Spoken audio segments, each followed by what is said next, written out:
How to see who subscribed to you on YouTube. So the first step is to simply go to youtube.com and then simply click on your profile picture in the top right corner. Then simply go to your YouTube studio. Now the next step is to go to your dashboard and then scroll down until you see recent subscribers.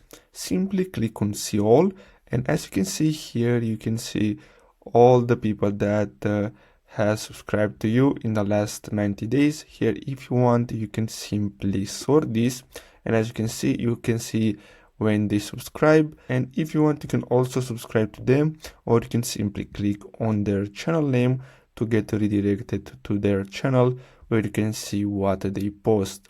So basically, this is how to see who subscribed to you on YouTube. I really hope you found this video helpful. Don't forget to like and subscribe, and I'll see you in the next video. Thanks for watching.